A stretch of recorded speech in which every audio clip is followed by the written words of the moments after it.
Okay, so this is chapter 11 of Death and Disorder, A History of Modern England, 1485 to 1690 by Ken Macmillan. The chapter is titled From Cradle to Grave, The Stages of Life. Death and Disorder, Monstrous Births and Murderous Mothers. As might be imagined in a society with frequent bouts of starvation and disease, limited sanitation, minimal understanding of women's reproductive systems, and carefully constructed social norms surrounding pregnancy and legitimacy, the death of infants and toddlers was a common phenomenon. It has been estimated that nearly 30% of children died of disease, illness, disability, neglect, or accident before the age of 15, and that roughly 15% of babies died during the birth process or within the first year of life. This is not to mention the number of pregnancies that resulted in miscarriage and did not even come to term, which was a far higher percentage. A woman might have been pregnant 6 to 8 times over a period of 20 years, with only 2 or 3 children surviving into adolescence. The frequency of death during childbirth gave rise to a genre of pamphlet literature that described, often in vivid and horrid detail, a wide variety of, quote, monstrous births, end quote, such as the delivery of conjoined twins and babies born with missing limbs caused by genetic abnormalities, malnutrition, and other ailments suffered by the mother or the fetus while in utero. This literature depicting the death of children was used to show the agency of the devil in the birth process or God's displeasure against certain mothers, communities, and society in general.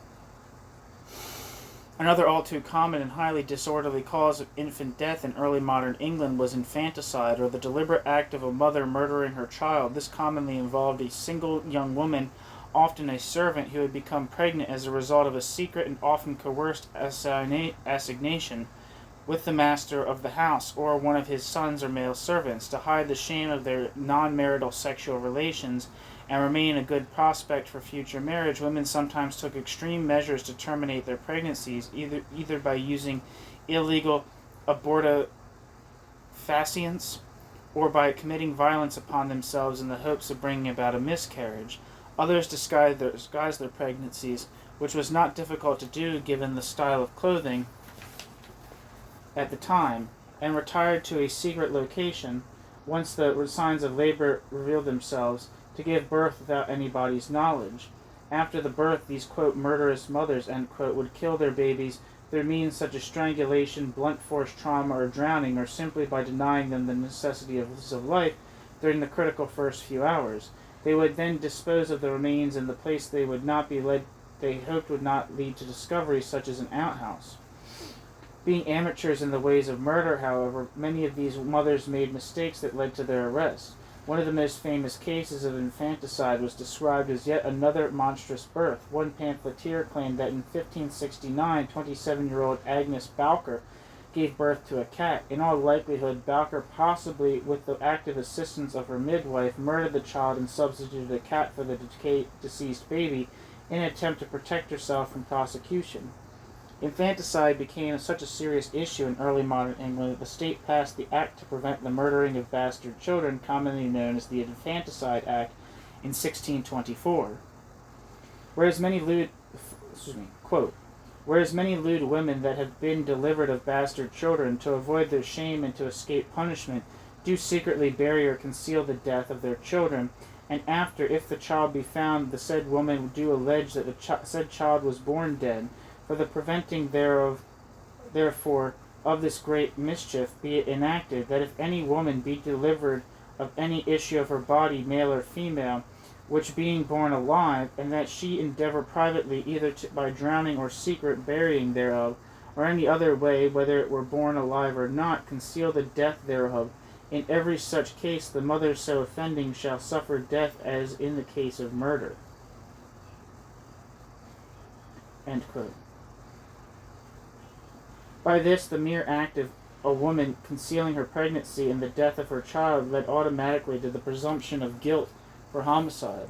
In the absence of witness testimony to the contrary, the courts assumed that the child was born alive and that the mother had murdered it, unless she could otherwise prove that she had made preparations for the child in the form of gathering linen, clothing, and other baby paraphernalia.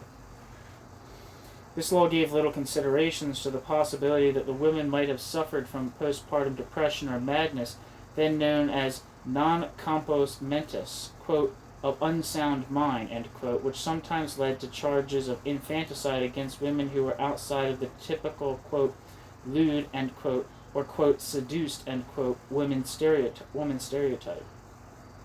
One incident of 1686, for example, involved a happily married woman named Mary Fillmore who took her 9-week-old boy from the arms of his sleeping father and drowned him in a bucket of water. Despite obvious signs of a diminished mental state, Fillmore was executed, quote, a reward due for so unnatural and barbarous a crime, to be an example to all such bloody assassins, end quote. Anonymous, a true and perfect relation of a most horrid and bloody murder committed by one Fillmore's wife. Although Fillmore's baby was not a bastard, nor was its birth secretive, the mere act of a mother murdering her own child was deemed highly disorderly, and only her public death could help to restore order.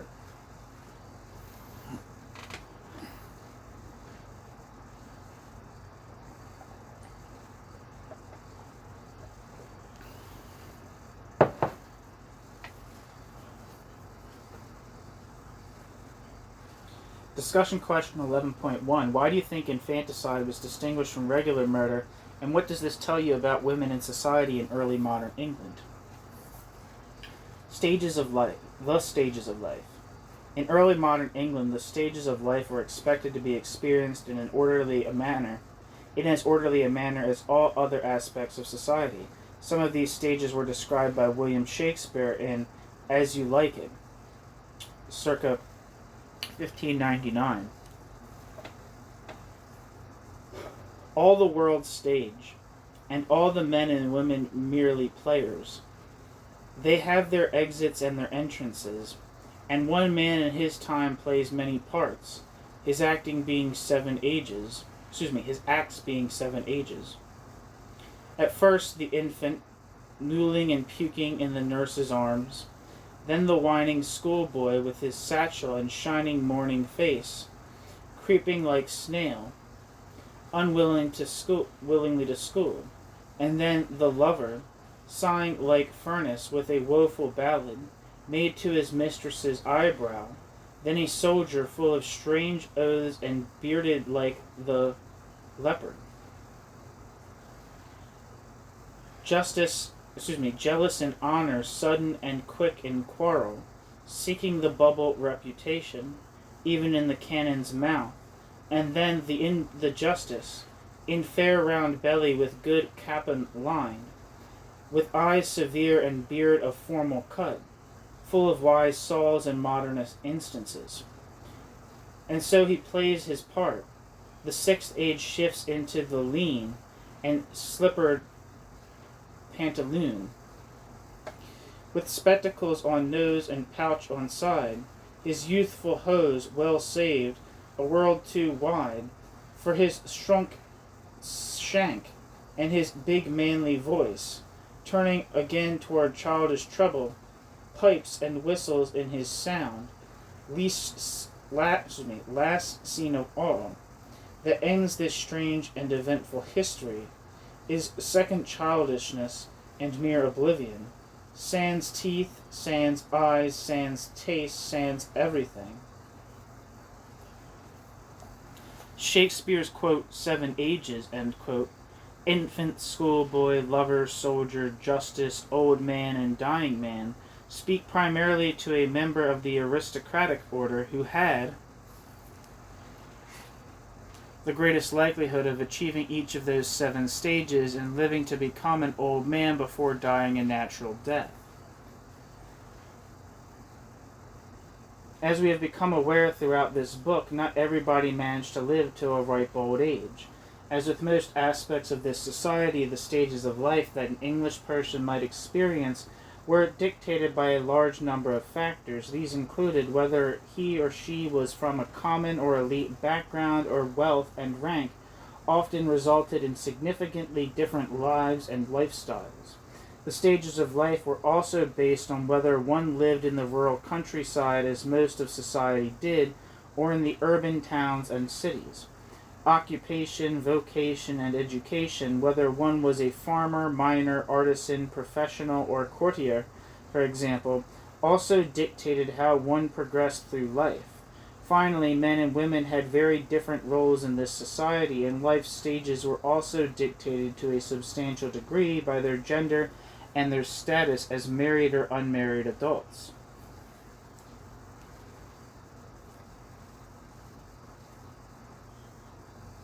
Birth and infancy.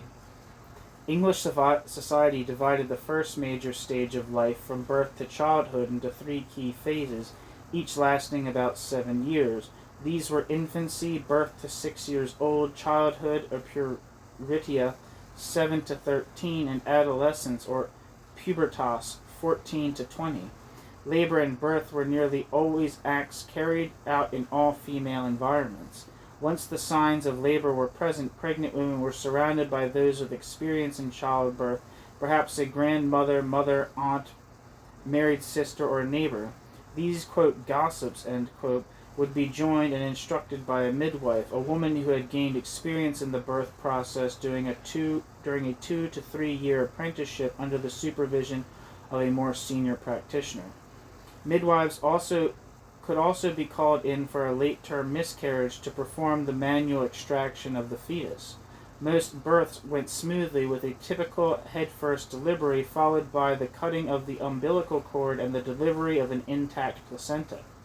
If a breech position complicated the birth, the midwife was trained to turn the fetus by manipulating the abdomen, and she always had the necessary skills to position the expectant mother's torso to enable the passage of the baby's shoulders and hips. More complicated deliveries that required the use of medical instruments, hooks, forceps, and scalpels involved calling in a licensed male surgeon who sometimes caused more harm than good.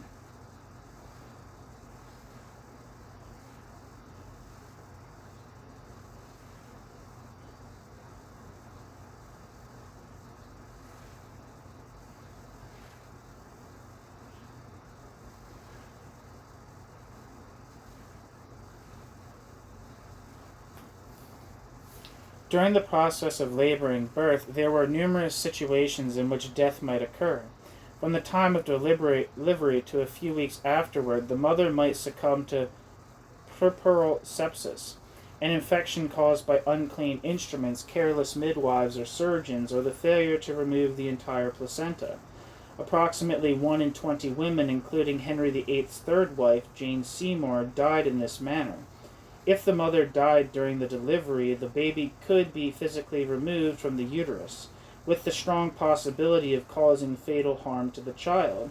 The traumas of childbirth could also lead to the death of the baby, which could be born still because of suffocation or other complications during the labor and birthing process.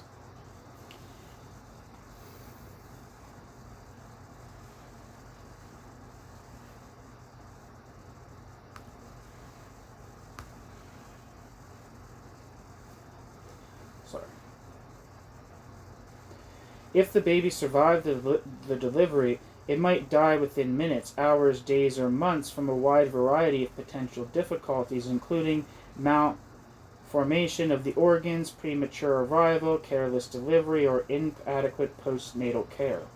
Babies were nursed as long as possible by mothers in the case of common children, and by wet nurses for elite children. Wet nurses were women who had recently been pregnant and were thus able to breastfeed.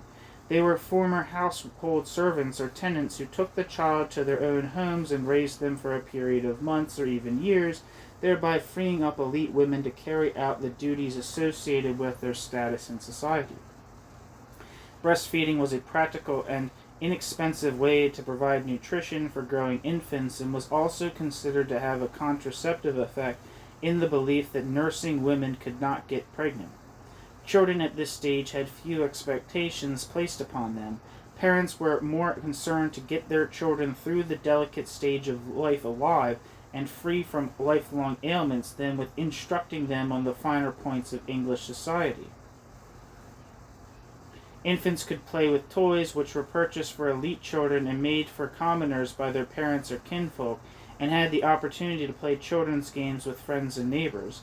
They were taught basic manners and politeness, deference to authority, how to address and behave toward their parents, extended family, and other members of society, and the rudiments of Anglican worship. Otherwise, in most cases, children were allowed to be children. In this early stage of life, both boys and girls wore smocks or gowns, such that it is often difficult to determine the gender of young children in much early modern portraiture. This manner of dress was preferred because of the practicalities associated with toilet training. It was also a social construct, as the, quote, breeching, end quote, of boys in the next stage of childhood was something of a coming-of-age ritual. Childhood. In the childhood phase, children began to be dressed as miniature versions of their parents, with boys moving into shirts, waistcoats, breeches, and hose, and girls wearing dresses over their smocks, which became an undergarment, all consistent with the wealth and status of their parents. The expectations of children also rose considerably during this stage. They were required to be obedient and respectful to adults, and especially to men. According to William Gouge of Domestical Duties, published in 1622, children were required to love, fear, respect, and obey their parents, stand and remain silent in their prisons unless given leave to do otherwise, and refer to them as, quote, father and, quote, mother. Negative qualities Gouge lists pride, loquacity,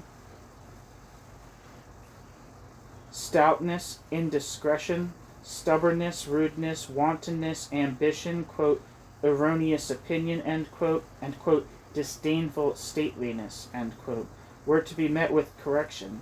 Although parents undoubtedly loved their children, at least according to the standards of the time, they did not overly dote upon them and accepted the need, reinforced by the church, for strict child rearing. Children needed to be disciplined, typically using strong, though not cruel, physical punishment. There is plenty of evidence that many children were wanted, loved, and cherished by their parents, but it is also clear that some children, stepchildren, orphans, the illegitimate, and the unwanted, were treated with cruelty, neglect, and abuse. It was also during this phase of childhood that a child's education truly began. Boys began mirroring their father's activities, joining him in the field or in the shop, and undertaking tasks that would provide some basic skills and an understanding of male responsibilities. This might involve planting, reaping, herding cattle, fishing, and hunting small game for food, consistent with the abilities of the child and the needs of the family.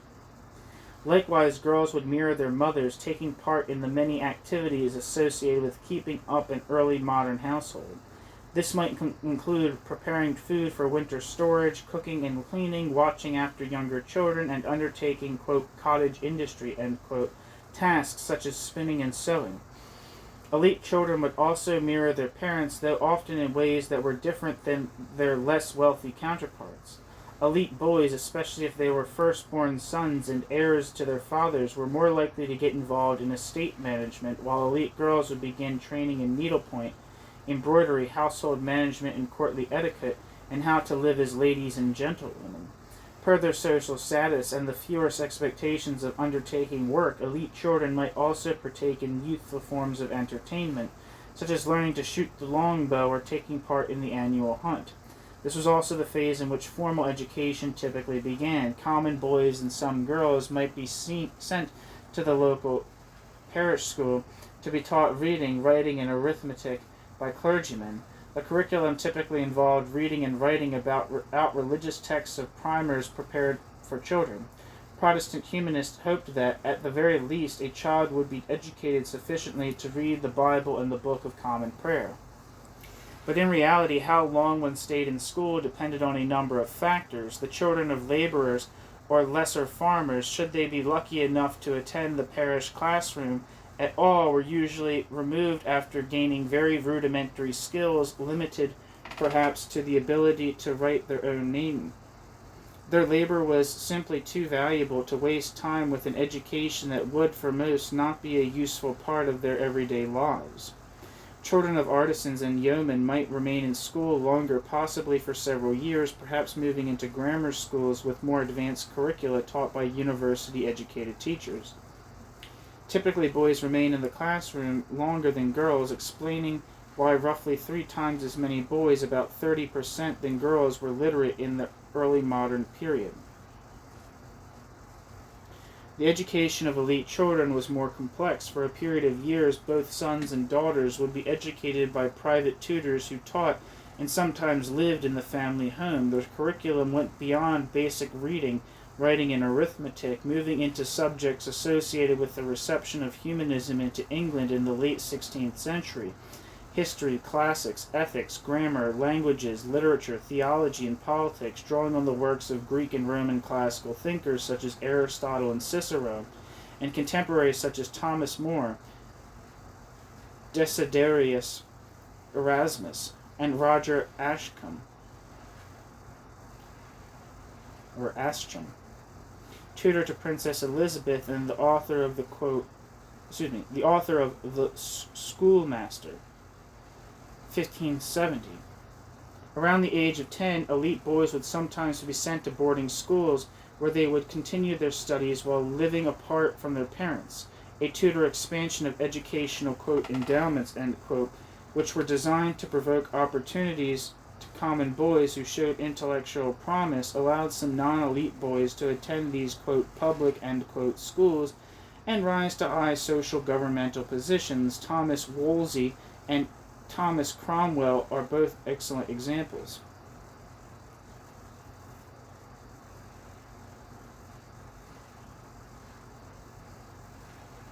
Adolescence and early childhood.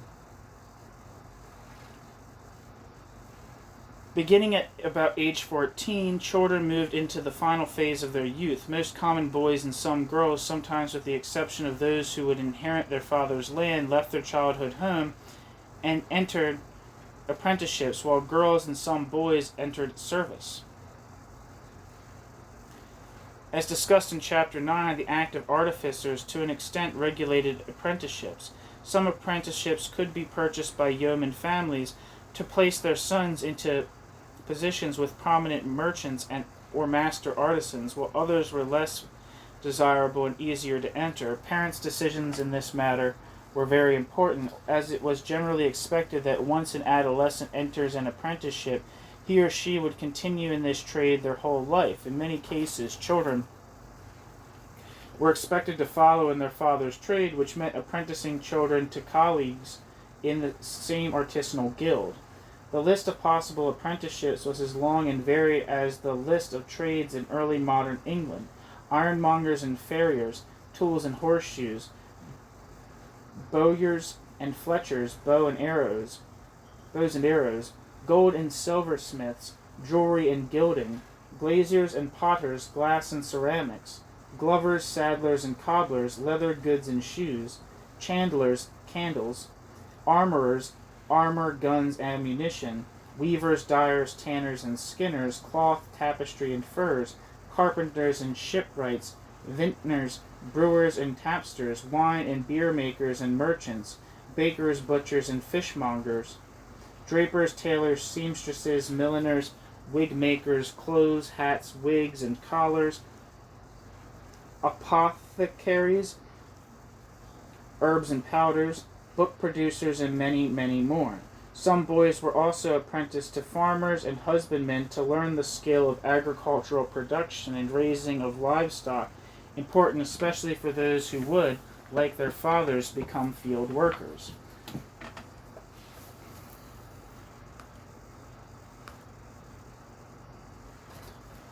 The period of apprenticeship and service was about 7 years, although contracts typically went from year to year, during which youths often lived in the same household as their master and became subject to his discipline and instruction. In exchange for their labor, youths received room and board with possibly a token amount of money and a single suit of clothes, new or used, each year. It was expected that the youth would, under these circumstances and in separation from lenient parents, learn how to become an adult and develop skills that would provide for a good life. The alternative was that girls would lack the skills to become good marriage prospects, and that boys would become lazy and defiant and enter a world of delinquency and criminality. See Voices of the Past, The Penitent Death of Thomas Savage.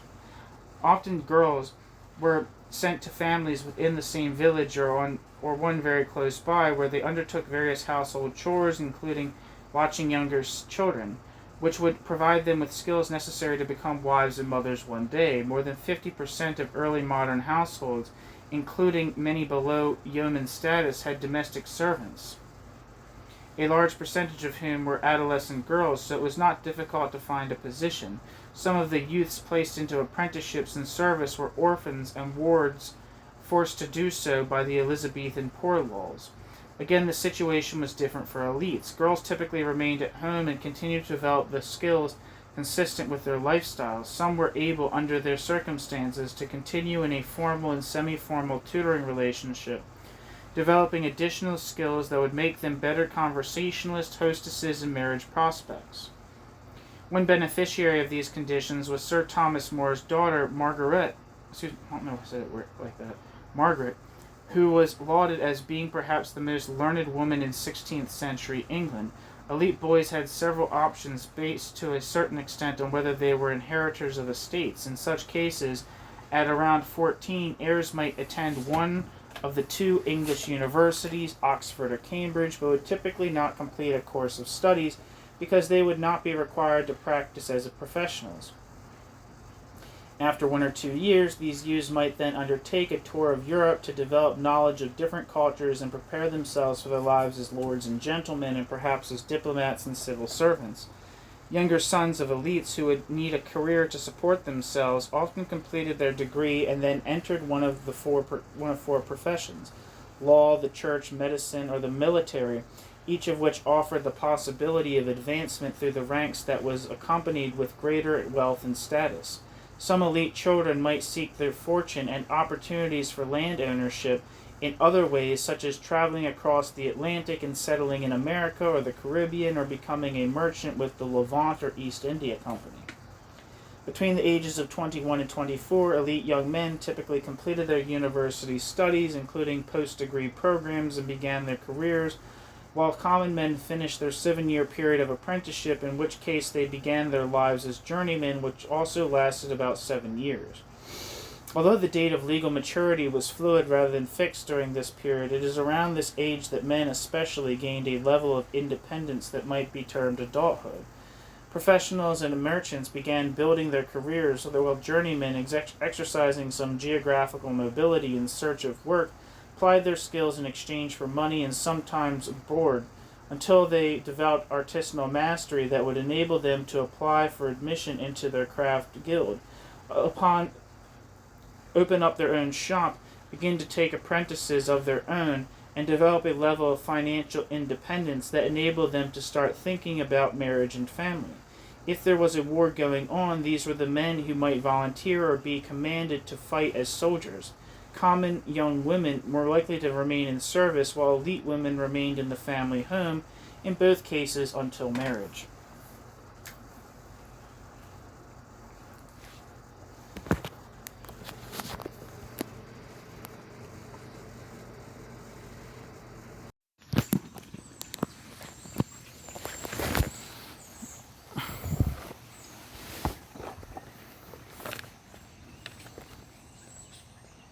Sex and sexuality.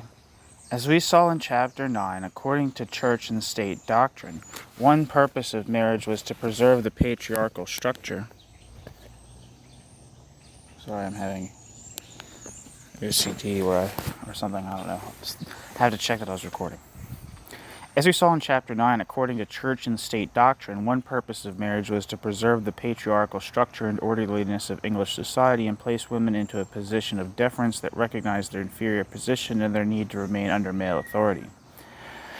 But there were other reasons for marriage that better reflected reality and human physiology and psychological needs. Men and women sought romance, love, companionship, and sexual relations, the latter of which could only in theory be accomplished within the confines of legally contracted marriage. This belief was based partly on the practical concern for the birth of children outside of marriage, which this society took very seriously and which imposed a heavy burden on single women, or if new mothers abandoned their children at a church, hospital, or orphanage, such children were commonly known at the time as, quote, foundlings, end quote, on society. As discussed earlier, young, single, sexually active women were the demographic most likely to commit infanticide. In addition, the Church's official position on sex, even if this was not shared by the majority, was that it, like women's subjugation to men, was part of women's punishment for original sin. That is, it was retribution for Eve's encouraging of Adam to eat from the tree of knowledge in the Garden of Eden, which resulted in their expulsion from paradise and a life of physical hardship, which included sexual reproduction. Under this strict interpretation, sex was deemed to be a punishment for sin and was to occur only for the purpose of procreation, which required marriage. The official expectation that sex had only occurred during marriage did not, of course, reflect the reality of the situation. Adolescents entered puberty at about the age of 13, and it is difficult to imagine that early modern English men and women refrained from acting out on basic human instincts for a dozen years before marriage. Many, of course, resorted to masturbation, an act known at the time as, quote, self-pollution, end quote, which was considered a sin but was not prosecuted by the courts. Others engaged in illicit acts of fornication. Once again, the incidence of premarital sexual congress differed according to one's status in society. Elite young men had various opportunities to gain sexual experience through prostitutes, private assignations during their time in Europe, and dalliances with servant girls brought into the home by their fathers, the latter of which were sometimes consensual but often coercive and always power imbalanced. Elite men were also the most likely to procure the services of prostitutes for the simple reason that the poor could rarely afford the opportunity. Prostitution was technically illegal, and many, quote, lewd, end quote, women were gathered up and placed into the bridewells. Nonetheless, brothels or, quote, bawdy, end quote, houses were common, especially in the cities by about 1550. Both women and men, as brothel keepers and procurers of would-be prostitutes and their clients, were involved in the economics of brothelry. Prostitutes were also relatively common in male-heavy realms as, quote, camp followers, end quote, during military campaigns, and in mining and fishing villages where women were in short supply. In these milieux, prostitution was sometimes tolerated as a necessary evil to protect innocent women from assault. It was also common for elite men, whether or not they were married, to maintain mistresses or otherwise seek out female companionship through consensual affairs. Although this was technically illegal and was sometimes punished by fines, it was generally overlooked, provided that the relations did not result in pregnancy. Even then, provided the man maintained the child, there was likely no consequences. As we have seen, Charles II had 14 illegitimate children with at least 7 mistresses, which was little more than a source of court gossip. Women were willing partners too, although if they were married, this was prosecuted as adultery, a gender double standard that was not, as discussed, unusual at this time. While contraceptives existed, normally as, quote, sheaths, end quote, to prevent healthy young men from contracting sexually transmitted diseases while, quote, sowing their wild oats, end quote, in Europe, they were not widely used. The occasional use of pessaries, a form of diaphragm, postcoital douches, and coitus interruptus were also used as means to prevent pregnancy, with varying degrees of effectiveness. These methods were technically illegal, especially for married couples whose principal task was to produce children, but were tolerated if they prevented the birth of bastard children. If these assignations resulted in pregnancy, the matter was often because of the stigma associated with bastard children in this society.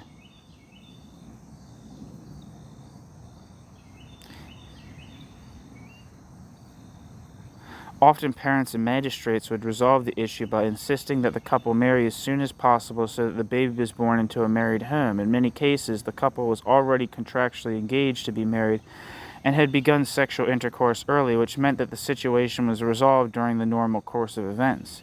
In other cases, women, sometimes induced by men, took greater steps to protect their reputation.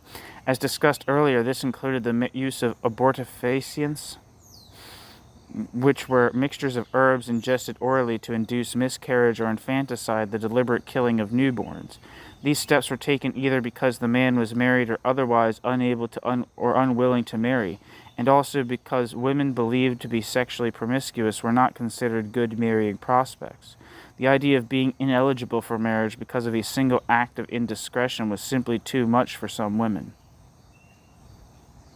and their parents to bear, leading to more aggressive and sometimes life-endangering decisions.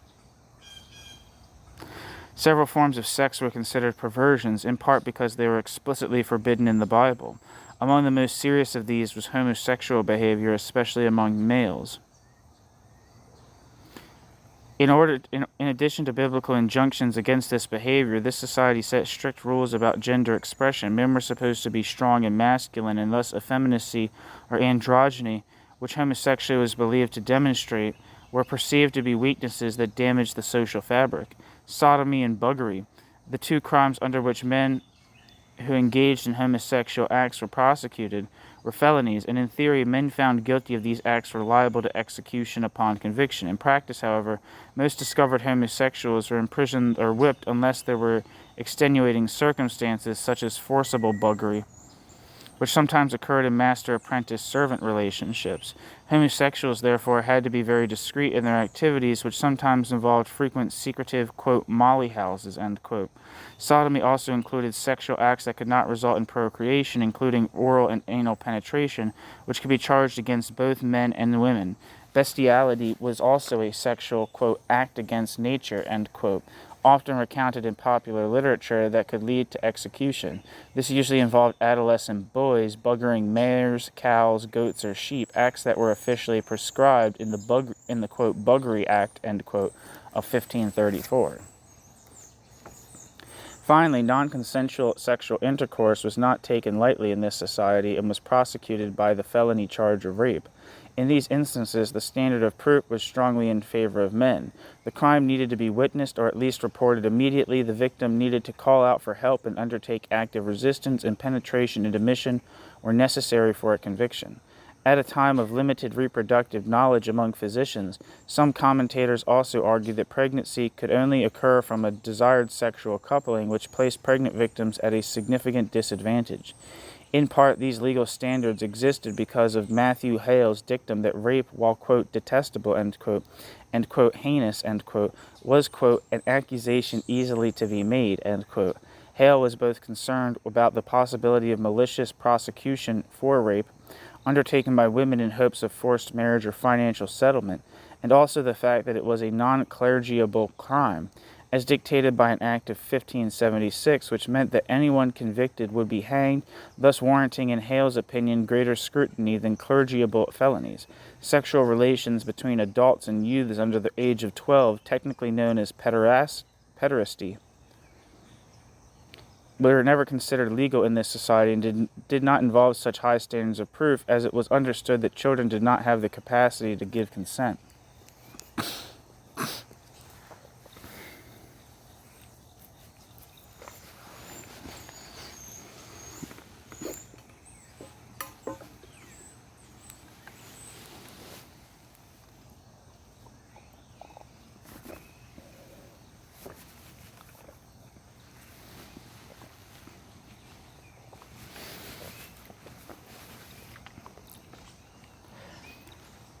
Discussion question 11.2.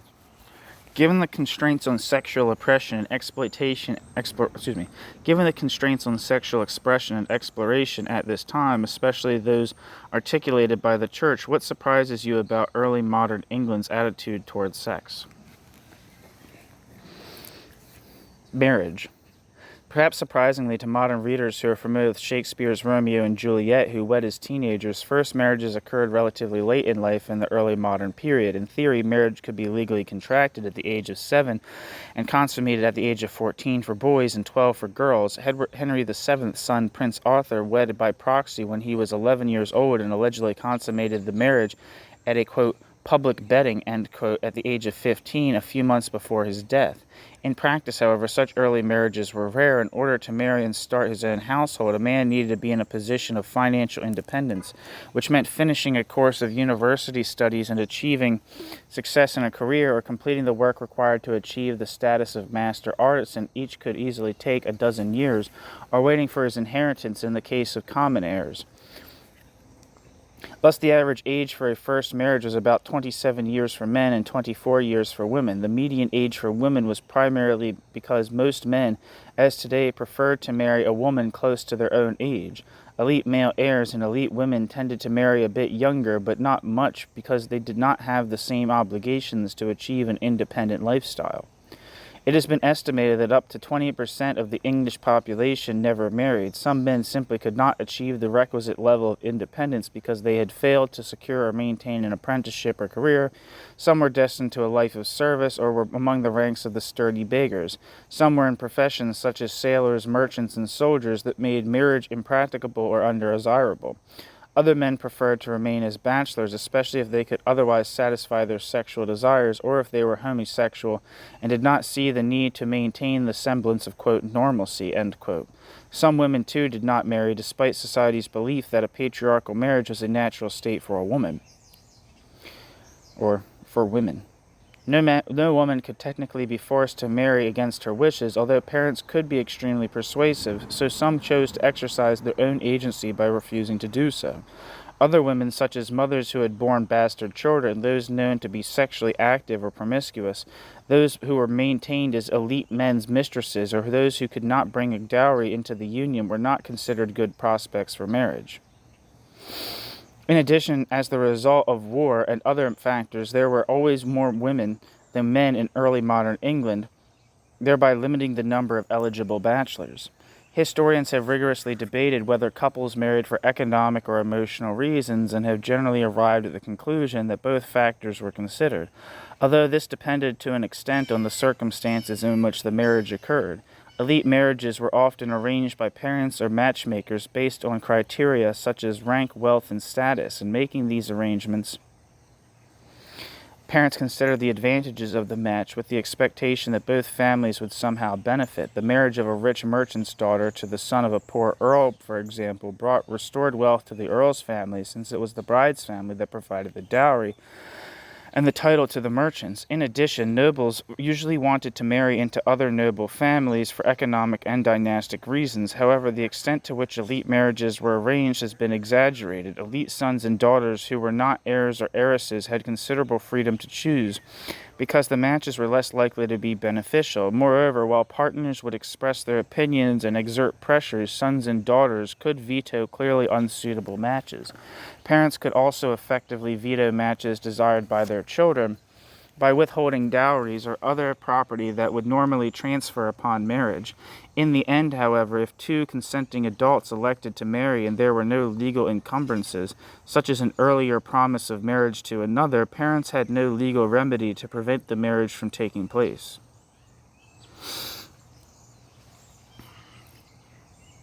Among commoners, arranged marriages occurred far less often. Few commoners owned property and none had title, which meant that there were no particular advantages in an arranged marriage.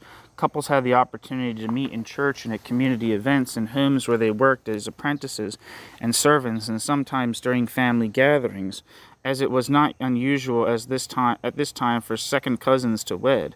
Naturally, parents provided their opinions, and few sons or daughters would marry if their parents strongly objected to a union. But in most cases, commoners were allowed to select their own spouses. They used numerous criteria in making this selection: parity in age, shared religious or personal beliefs, physical and emotional attraction, personal reputation and characteristics, a man's prospects for financial success, a woman's skills at household management, and the likelihood of the partner being a good parent and lifelong companion. Many of these are the same reasons people choose partners today.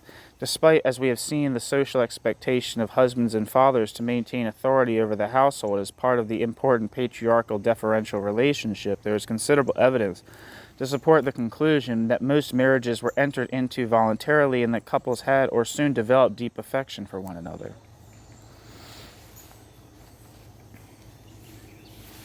After a usually brief courting period, marriages proceeded quickly.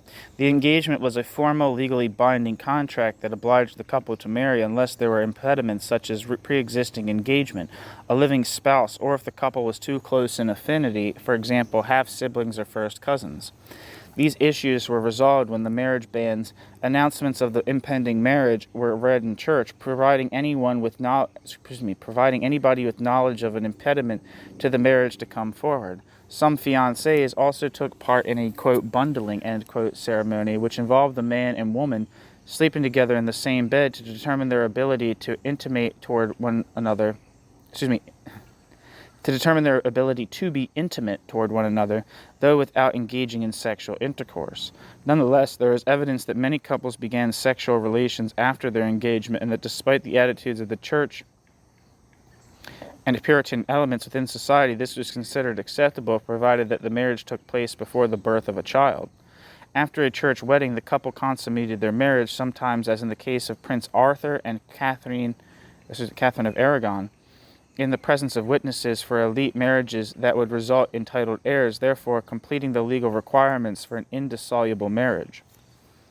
It was assumed at this time that marriage could only be terminated by the death of a spouse, which was all the more reason that parents and their children sought desirable partners. Divorce was virtually impossible, and annulment could only occur if there was a proven defect in the legal validity of the marriage for reasons already mentioned. The only option for an unsatisfactory marriage was for spouses to live apart from one another, but this arrangement did not permit remarriage, or at least officially the ability to find a new sex partner. Separation was usually the result of significant marital discord, with husbands citing their wives' scolding, adultery, infertility, or refusal of sexual congress, and wives their husbands' sexual proclivities, drunkenness, and violence as reasons for domestic conflict. As mentioned, however, many married couples came to love and respect one another. Numerous letters, diaries, and wills, often using familiar words such as, quote, sweetheart, end quote, quote, darling, end quote, and, quote, dear, end quote, attest to the affectionate nature of early modern marriages, despite the claims of some historians, most notably Lawrence Stone, that marriage was mostly an economically driven enterprise lacking in modern notions of love, romance, or affection. Marriage was an important milestone for people in early modern England because the common belief that it was only through marriage that a man truly became an adult, capable of participating in other aspects of public affairs, such as in the case of elites running for public office. Most first marriages lasted on average 20 years before the death of a spouse, though some lasted far fewer as the result of childbirth complications and other fatalities. Remarriage, sometimes quite quickly, was not unusual, especially if the woman had not yet entered menopause, which typically occurred around the age of 45 and was therefore still capable of childbearing.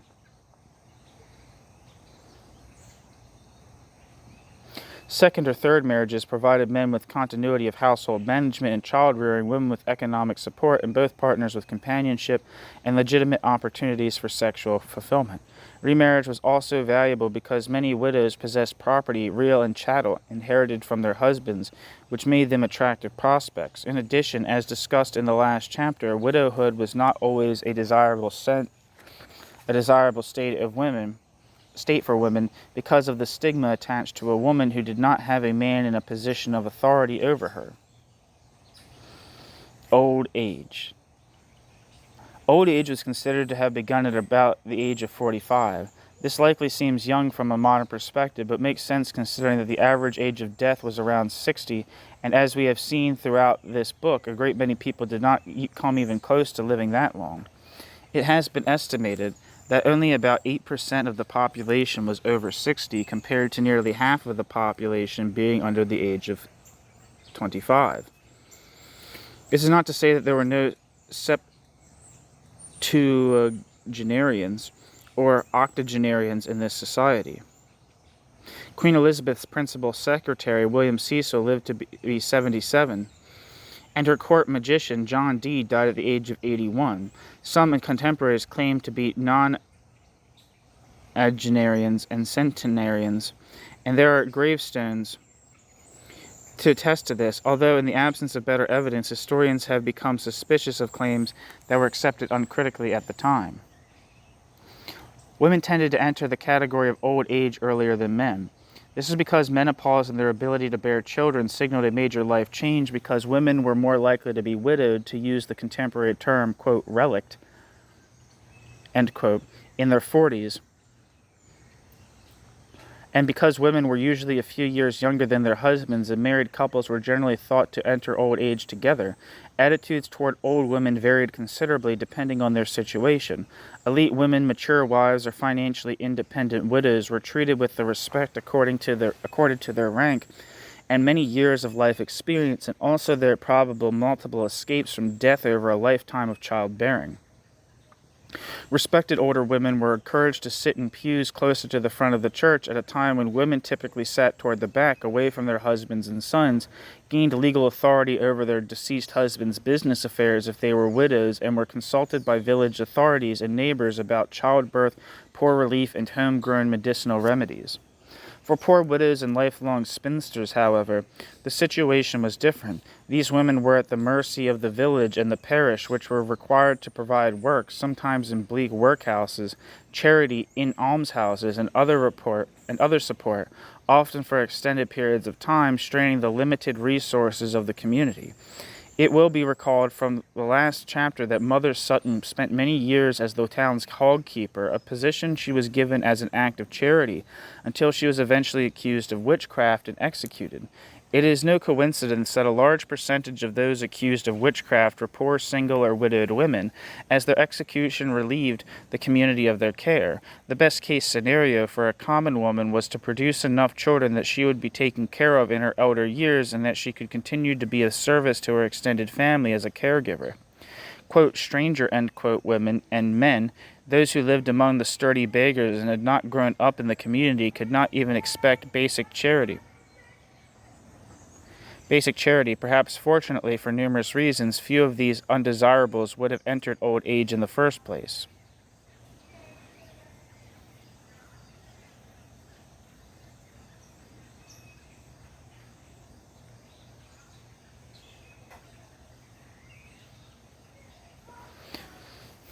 Seems a little misanthropic. When men entered old age, how they were treated depended on a number of factors as well. The harsh physical labor associated with farming, husbandry, mining, soldiering, artisanship, service, and other types of employment undertaken by many common men required them to step aside when the opportunity presented itself. In some cases, of course, it never did, and many men worked until they fell dead in the field or workshop from exhaustion, stroke, or heart attack.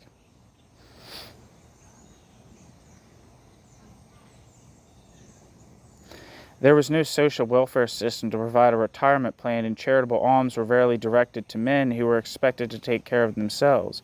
Other men were more fortunate in that they had living male heirs ready and willing to take on their father's duties, which allowed the elderly to live with their children and grandchildren, or take on a smaller cottage on the acreage and live a more sedentary lifestyle. Under these circumstances, the father literally or figuratively gave up his position at the head of the dinner table to his son, who became the new head of the household. Sometimes, despite the legal and moral obligations of their children, fathers and mothers and aunts, uncles, uncles, and grandparents became a burden and were subject to abuse as they became increasingly dependent and decrepit.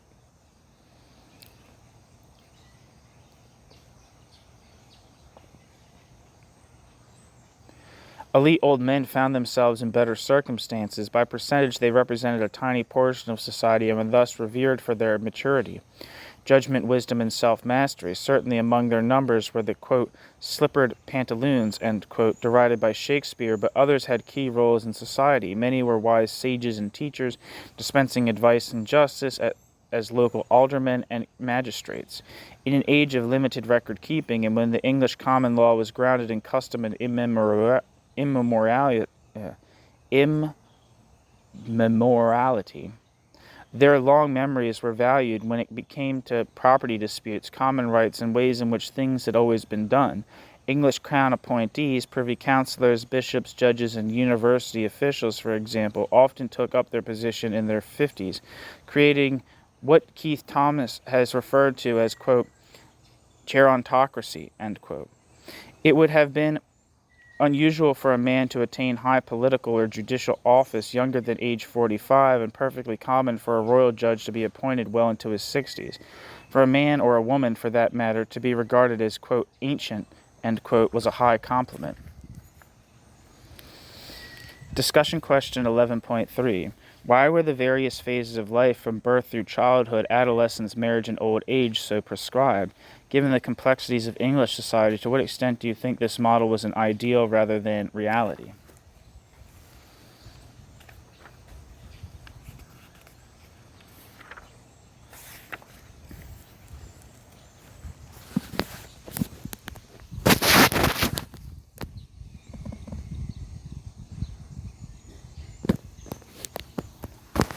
Death. As we have seen throughout this book, death could come calling at any time in early modern England. Crowd diseases such as bubonic plague, smallpox, tuberculosis, cholera, and many others were rampant, especially in London. Illnesses such as dysentery, malaria, and influenza were common.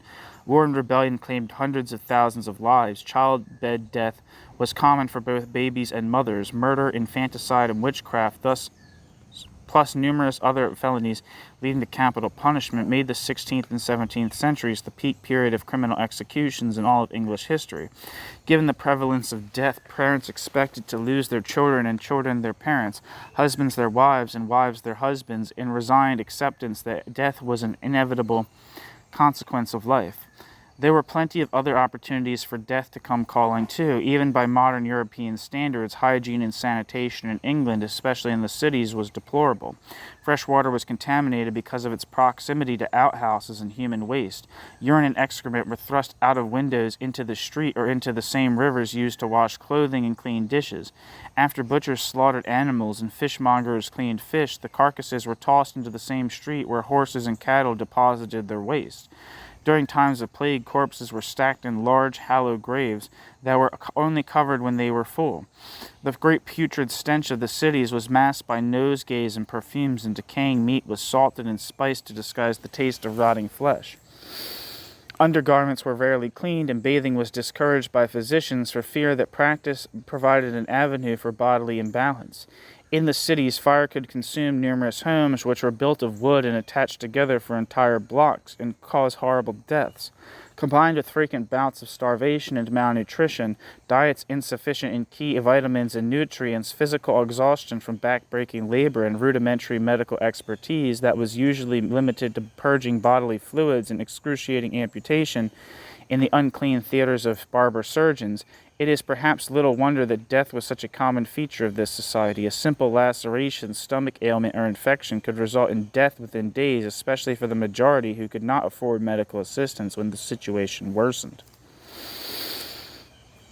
The specter of death in early modern England was so prevalent that it became a central theme in artwork and literature. One common theme in artwork was the danse macabre, a reminder of the frailty of life and the eventuality of death.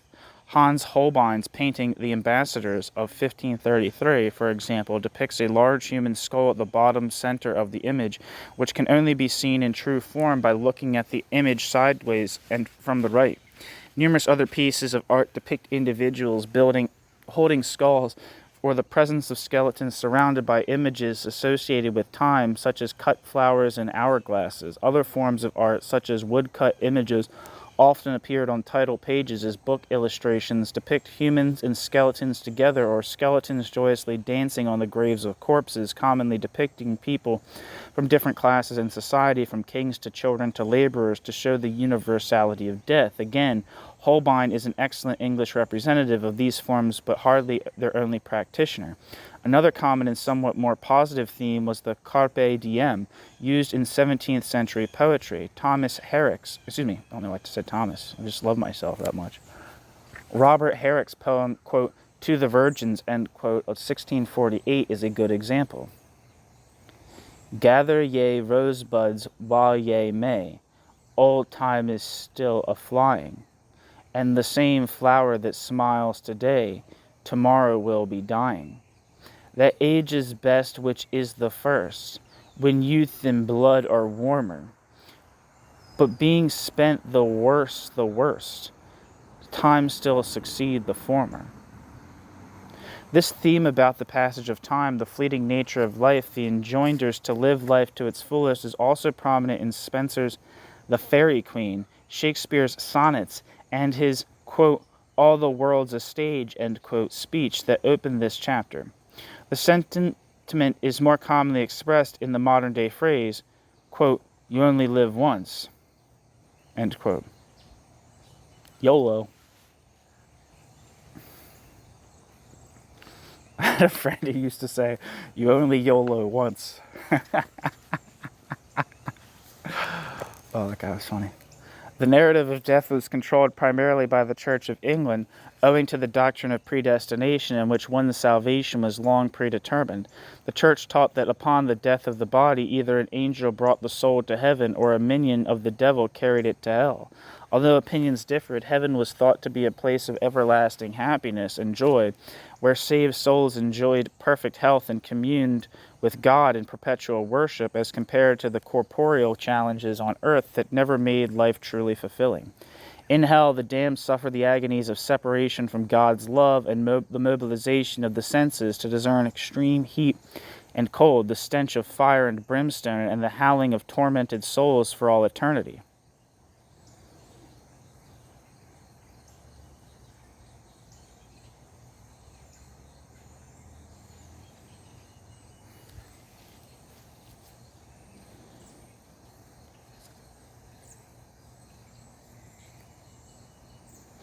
There was no agreement on how many souls were saved as opposed to condemned, but it was generally thought that outward signs of grace, wealth, honesty, morality, faith, and charity, for example, and proper Christian burial in consecrated grounds constituted the best chance of making it to heaven. This is why the most severe of punishments, to be hanged, drawn, and quartered, or burned at the stake, followed by burial in unconsecrated grounds, were so feared in this society. In theory, even criminals and those executed for their crimes would have the opportunity to attain salvation. But the dismemberment of the body and the lack of a Christian burial, which usually occurred for traitors, heretics, and suicides, was believed to lead automatically to eternal damnation. For those who had lived a good life, however, death was thought to be an occasion of felicity because they felt reasonably assured of admission into heaven. To an extent, the assurance also depended on whether a person died a, quote, good death, end quote. The best death was one in which a person passed peacefully, preferably during sleep, when the soul was at its calmest state, or when one was surrounded by a loving family. Oppositely, a, quote, bad death, end quote, one that involved agonizing sickness or worse, violence against the body, murder, execution, or sudden trauma, for example, were more feared because death occurred at a time when the soul was in distress. This is yet another example of the quest for order and fear of disorder in this society. When elites died, especially those who held high rank or office, elaborate funerals were planned and the deceased were memorialized through tombs and monuments erected at great expense. Many of England's leading figures, including monarchs and their consorts, great statesmen and key intellectuals such as Isaac Newton, were laid to rest in St. George's Chapel in Windsor or in Westminster Abbey. Senior churchmen, noblemen, and gentlemen were frequently buried in chapels in the university and cathedral cities, while others were interred in small chapels or consecrated vaults on their own lands.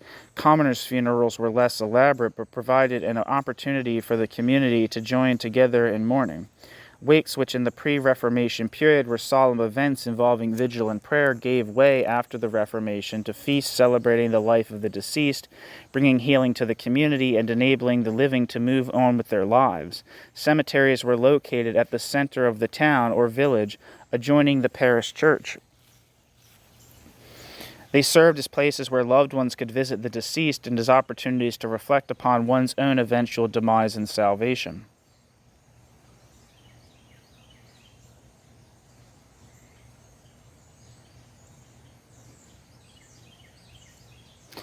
The dead could also achieve posthumous memory through bequeathals and wills, such as giving money to the community for a specific purpose, and keepsakes such as pieces of silver, books, coins, rings, gloves, swords, and clothing. For some, a legacy could be guaranteed through the continuing existence of diaries and commonplace books, portraiture, and literary output. For many in the early modern period, this led to virtual immortality. For we have not yet forgotten Coke, Hobbes, Holbein, Locke, Shakespeare, Spencer, or Samuel Pepys, whose famous diary chronicling the Restoration period was first published in the early 19th century. not to mention hundreds of others who produced art and literature during this remarkable period of productivity. Of course, many men, women, and children, mostly from among the ranks of the poor, including beggars, died without so much as a gravestone to mark their existence. For many, their entire time on earth was reduced to a few meager lines in a parish register marking their dates of baptism, marriage, and death. This was especially true during the frequent plague epidemics, when thousands were shoveled into mass graves and their bodies were covered in lye where they quickly decomposed. Sans teeth, sans eyes, sans taste, sans everything. End quote. Discussion question 11.4. What type of ways did the frequency of death from causes other than old age and the uncertainty of living a good long life instill a, quote, culture of death, end quote, in early modern England?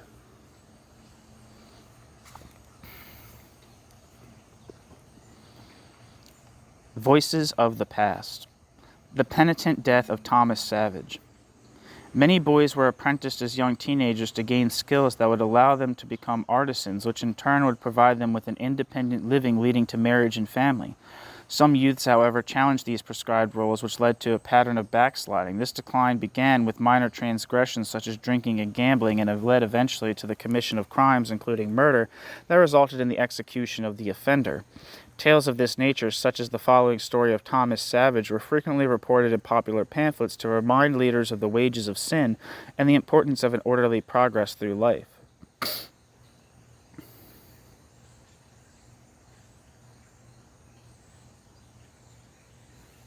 Thomas Savage, born of honest parents in the parish of St. Giles in the Fields, was put apprentice to a vintner at Ratcliffe, where he lived about 1 year and 3/4, in which time he appeared to all that knew him to be a monster in sin, giving himself up to all sensual pleasures, and never so much as delighted to hear one sermon.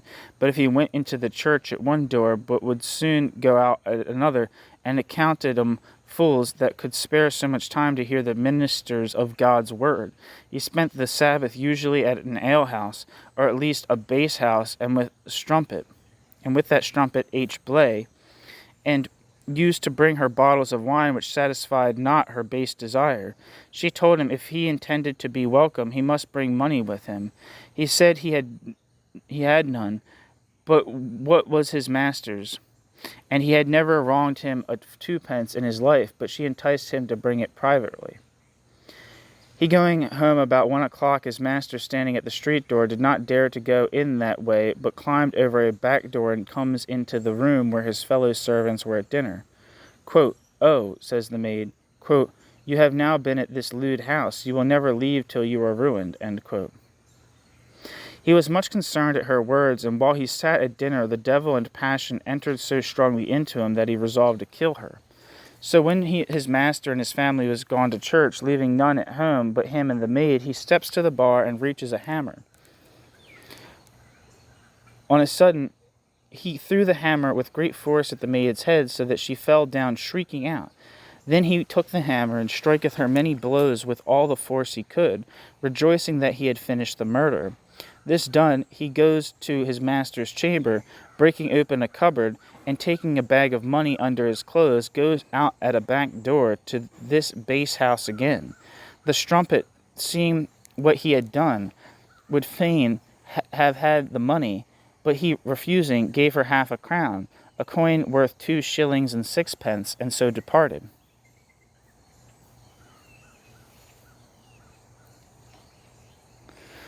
That night he wandered toward Greenwich, where he lay, acquainted his landlord that he was bound for Gravesend. But in the night he arose and knew not what to do.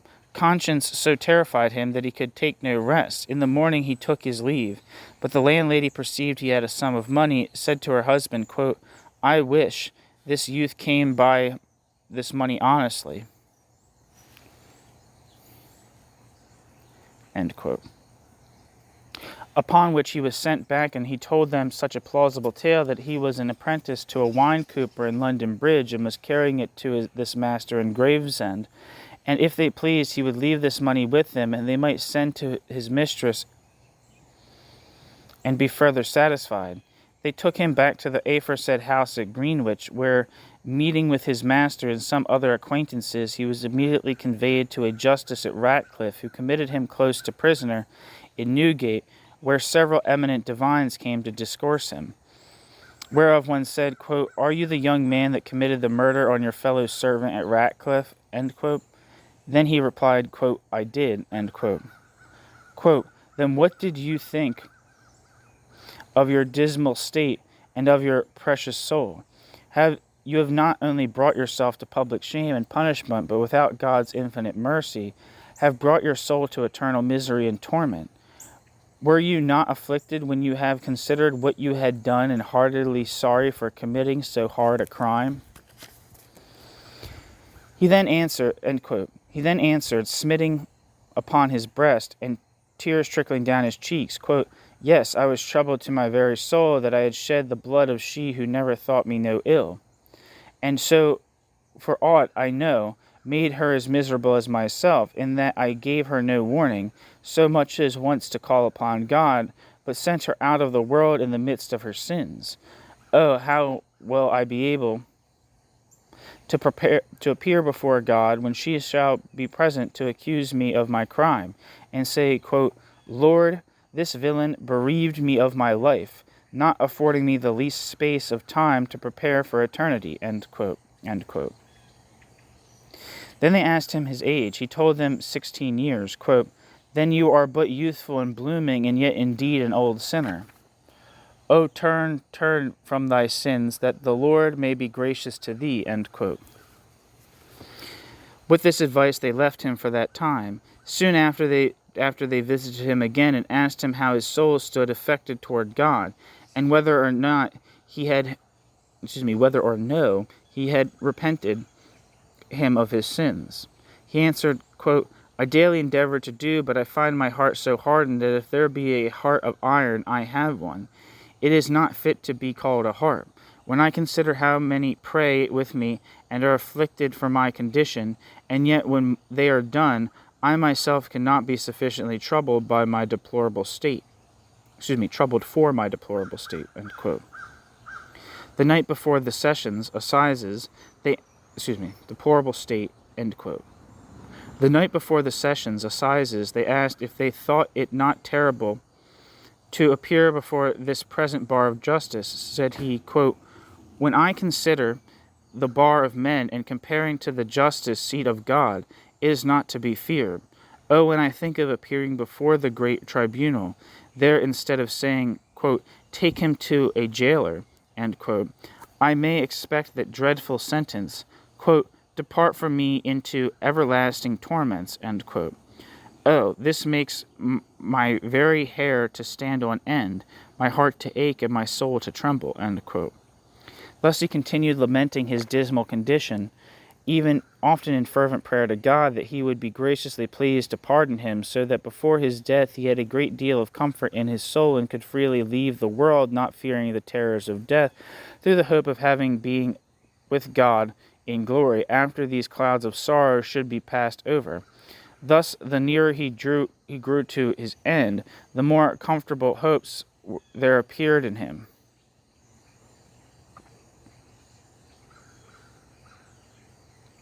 His speech at the place of execution. Quote, "Here I am to suffer a shameful death, which I indeed most justly deserve, for I have shed the blood of an innocent creature who never gave me the least provocation. I have not only murdered her body, but if God had no more mercy of her poor soul than I had of her body, she is undone to all eternity. So that I deserve not only death from men, but damnation from God. I desire all that behold me to take warning by me. The first sin I began was Sabbath breaking, whereby I got acquainted with bad company, and so frequented alehouses at the time of divine service, and from the alehouse to the bawdy house, where I came acquainted with this vile strumpet, who enticed me to rob my master and commit his murder. Quote, Young men, I would have you look steadfastly upon me, and consider how one sin draws on another. First Sabbath breaking brought me to ill company, where I practiced not only drunkenness, but likewise whoredom, and was soon drawn away to wrong my master, for the accomplishment of which murdered my fellow servant, and have brought myself to be a public shame. to all that behold me.